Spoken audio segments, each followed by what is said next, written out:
नमस्ते सदा वत्सले मातृभूमि। प्रणाम है पुण्य भूमि मातृभूमि भारत को। मैं विक्रम आपका स्वागत करता हूं आपके अपने YouTube channel the Gita says पर। आज हम चर्चा करेंगे अध्याय 1 श्लोक क्रमांक 7, 8 और 9 पर। श्लोक इस प्रकार हैं। अस्माकं तु विशिष्टाये तान्निबोध द्विजोत्तम नायका मम सैन्यस्य संज्ञार्थं तान् ब्रवीमि ते। भवान् भीष्मश्च कर्णश्च कृपश्च समितिञ्जयः अश्वत्थामा विकर्णश्च सौमदत्तिस्तथैव च अन्ये च बहवः शूरा मदर्थे त्यक्तजीविताः नानाशस्त्रप्रहरणाः सर्वे युद्ध विशारदाः। इन श्लोकों का शाब्दिक अर्थ है, हे ब्राह्मण श्रेष्ठ, अपने पक्ष में भी जो प्रधान सेनापति हैं उनको आप समझ लीजिए। आपकी जानकारी के लिए मेरी सेना के जो सेनापति हैं उनको बतलाता हूँ। आप द्रोणाचार्य और पितामह भीष्म तथा कर्ण और संग्राम विजयी कृपाचार्य तथा वैसे ही अश्वत्थामा, विकर्ण और सोमदत्त का पुत्र भूरिश्रवा और भी मेरे लिए जीवन की आशा त्याग देने वाले बहुत से शूरवीर अनेक प्रकार के शस्त्रास्त्रों से सुसज्जित और सबके सब युद्ध में चतुर हैं। अब इनकी व्याख्या की अगर हम बात करें तो दुर्योधन इन श्लोकों में कौरव सेना का वर्णन करता है। इससे पहले वो पांडव सेना के महावीरों का वर्णन कर चुका है और उसको दो प्रकार के भय हैं। एक तो स्वयं पांडव सेना से ही भय है, क्योंकि उसको पता है कि पांडव सेना बहुत बलशाली है। और दूसरा भय उसको ये है कि कहीं इस युद्ध की अंतिम घड़ी में आचार्य द्रोण ये न कहें कि अगर पांडवों की सेना इतनी बलशाली है तो क्यों ना तुम उनसे संधि ही कर लो। इस डर को दूर करने के लिए दुर्योधन एकदम से अपनी कौरव सेना का भी वर्णन आचार्य द्रोण के सामने करता है। पर कुटिल दुर्योधन कुटिलतापूर्ण बात ही करेगा और कौरव सेना का वर्णन करते हुए भी वो उसी कुटिलता का परिचय स्पष्ट रूप से देता है। कौरव सेना में सबसे पहले वो वर्णन करता है स्वयं आचार्य द्रोण का, जो उसके सामने खड़े हैं। क्योंकि वो उसके सामने हैं, उससे बात कर रहे हैं, तो वो सबसे पहले उन्हीं का नाम लेता है कि आचार्य द्रोण स्वयं आप। आचार्य द्रोण के बाद इच्छा मृत्यु के वरदान से संरक्षित भीष्म पितामह की बात करता है। क्योंकि कौरव सेना का वर्णन हो और उनके सेनापति भीष्म पितामह की बात ना हो तो ये तो संभव ही नहीं है। लेकिन आचार्य द्रोण और पितामह भीष्म के बाद जो सबसे ज़्यादा उसका जो प्रिय है कर्ण, भले ही वो इस समय युद्ध नहीं कर रहा है लेकिन वो कर्ण का नाम लेता है। लेकिन उसकी सेना में एक और योद्धा है जो किसी भी बात में पितामह भीष्म और द्रोणाचार्य से कम नहीं है। वो है कृपाचार्य। कृपाचार्य जो हैं वो द्रोणाचार्य की बहन के पति हैं।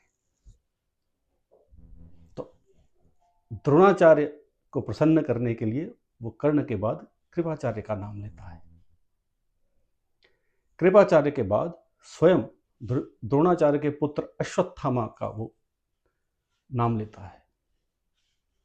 अश्वत्थामा के बाद वो नाम लेता है विकर्ण और भूरिश्रवा। अब यहाँ ये बात समझने योग्य है कि वो इस क्रम से नाम क्यों ले रहा है। क्योंकि वो आचार्य से बात कर रहा है तो सबसे पहले उन्हीं का नाम ले रहा है। पितामह भीष्म सबसे श्रेष्ठ हैं उनकी सेना में, इसलिए आचार्य द्रोण के बाद वो उनका नाम लेता है। कर्ण उसका सबसे विश्वस्त साथी है, इसलिए वो उसके बाद कर्ण का नाम लेता है। इसके बाद वो नाम ले रहा है जिन योद्धाओं के, कृपाचार्य और अश्वत्थामा। ये दोनों द्रोण के रिश्तेदार हैं, सगे संबंधी हैं। कृपाचार्य उनकी बहन के पति हैं, अश्वत्थामा उनका पुत्र है। तो इस प्रकार उनको मोह में डालने के लिए भी दुर्योधन उन दोनों का नाम ले रहा है। लेकिन दुर्योधन एक बात को भली भांति समझता है, वो ये कि धर्म का साथ में होना है तो जरूरी है। उसको पता है वो धर्म कर रहा है, लेकिन धर्म का भी साथ में होना जरूरी है। इस बात को समझते हुए वो ये कह रहा है कि विकर्ण हमारे साथ है। विकर्ण दुर्योधन का वो भाई है जिसने हमेशा दुर्योधन के कुकृत्यों का विरोध किया, धर्म पर चला, लेकिन अपने भाई का साथ देने के लिए वो दुर्योधन के साथ लड़ा। और विकर्ण के बाद वो नाम लेता है भूरिश्रवा का, वो भी बहुत धर्मात्मा व्यक्ति है। इस सब के बाद वो कहता है कि इस सेना में और भी बहुत सारे ऐसे योद्धा हैं। अब जरा शब्दों पर गौर करिएगा, वो कह रहा है कि बहुत सारे और भी योद्धा हैं जो मेरे लिए अपने जीवन की इच्छा को त्याग कर इस युद्ध में लड़ने के लिए आए हैं। अब यहां एक बात समझनी होगी, दुर्योधन की सेना में ऐसा कोई भी नहीं था जो दुर्योधन के लिए उस युद्ध में लड़ने के लिए आया था। भीष्म पितामह अपनी प्रतिज्ञा में बंधे हुए थे। द्रोणाचार्य, कृपाचार्य, ये सब उन्हीं प्रतिज्ञाओं में बंधे हुए साथी थे जिनका दुर्योधन की तरफ से लड़ना ही निश्चित था। इसके अलावा वो और किसी का नाम नहीं लेता है, लेकिन ये कहता है कि ये सब मेरे लिए लड़ने की इच्छा से आए, मेरे लिए जीवन की इच्छा को त्याग कर इस युद्ध भूमि में लड़ने के लिए आए। तो ऐसे में एक विशेष चर्चा जो ये सिद्ध करेगा कि वो दुर्योधन के लिए लड़ने के लिए कोई नहीं आया, वो नाम लेना होगा नकुल और सहदेव के मामा शल्य का। नकुल और सहदेव के मामा शल्य पांडवों की ओर से युद्ध करने के लिए अपनी राजधानी से चले। रास्ते भर में जहां भी उनके पड़ाव लगे उनकी बहुत अच्छी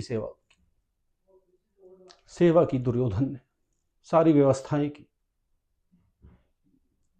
और जब वो युद्ध क्षेत्र के पास पहुंच रहे थे तो वो उन्होंने सहज स्वभाव में ऐसा कहा कि जिसने भी ये व्यवस्था की है उसके लिए तो जीवन न्यौछावर कर देना उचित ही है। ऐसे समय में दुर्योधन आगे आता है और कहता है कि ये सारी व्यवस्थाएं मेरे द्वारा की गई। तो कुटिलता से योजना बना करके वो मामा शल्य को अपनी ओर मिलाता है। ऐसा ही प्रपंच उसने भगवान श्री कृष्ण से नारायणी सेना लेते समय भी कहा था, क्योंकि उसको धर्म पर विश्वास नहीं है, उसको संख्या बल बढ़ानी है, उस पर विश्वास है।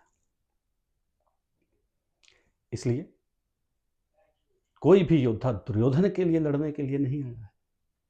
हर कोई अपनी व्यक्तिगत, जो उनकी व्यक्तिगत युद्ध हैं, उनके जो व्यक्तिगत कोई दुश्मनी है उनकी, उनको दूर करने के लिए वो आए हैं। इस प्रकार दुर्योधन अपनी सेना का वर्णन आचार्य द्रोण से करता है। आगे के श्लोक में हम ये देखेंगे कि इस वार्ता को वो आगे बढ़ा करके वो क्या कह रहा है।